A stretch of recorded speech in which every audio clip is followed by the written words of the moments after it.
Mtume Muhammad alayhi salatu wassalam siku moja amka alfajiri na miguu yake imefura. Ummul mu'minina Aisha radhiyallahu anha, kama mke wa Mtume kisha muumini wake kipenzi chake, hali yake ndio hii, hakuweza kuvumilia.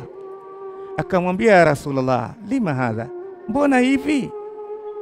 Waqad ghafara Allahu laka ma taqaddama min dhanbika wa ma ta'akhkhar, wewe Allah kesha kusamehe madhambi yaliyotangulia na yatakayokuandikiwi dhambi. Kwa nini ujitabishe mpaka miguu ya fura kwa kuabudu nini? Kitu gani huna? Inna a'tainakal kauthar, neema zote ushapewa wewe. Lisikilize jibu la Mtume Muhammad sallallahu alaihi wasallam ili tujieke sawa. Rasulullah sallallahu alaihi wasallam amwambia mkewe kipenzi, afala akunu abdan shakura, basi na mimi siwi ni mja mwenye kumshukuru nani? Allah tabaraka wa taala. Sifa ya kushukuru ndiyo malengo yetu, kwa sababu hatuna malipo ya kumlipa Allah. Basi angalau uregeshe shukurani. Atakayefanyiwa wema asitambue akaregesha shukurani, huyu huwa ni mtu nuksani, ana upungufu, huwa ni mtu laim. Lakini kiumbe mwenye akili mzuri, wanyama hawana akili, wana hisia, ukiwafanyia wema wanatambua ihsani wanyama. Sasa ujiulize wewe, mimi niko katika kundi gani?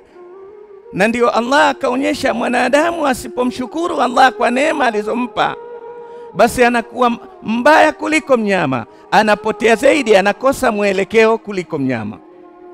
Moto wa Jahannam umeumbwa kwa malengo ya watu ambao hawatoregesha shukurani.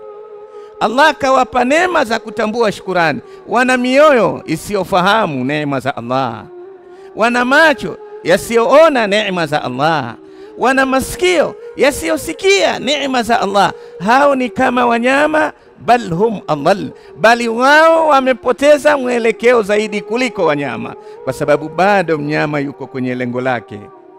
Lengo la mnyama ni kula na kustarehe. Walladhina kafaru yatamatta'una wa ya'kuluna kama ta'kulu al-an'am wan naru mathwa lahum. Mnyama mahali pake ni kula na kustarehe tu. Wewe neema si za starehe kwako, neema za kuregesha shukurani.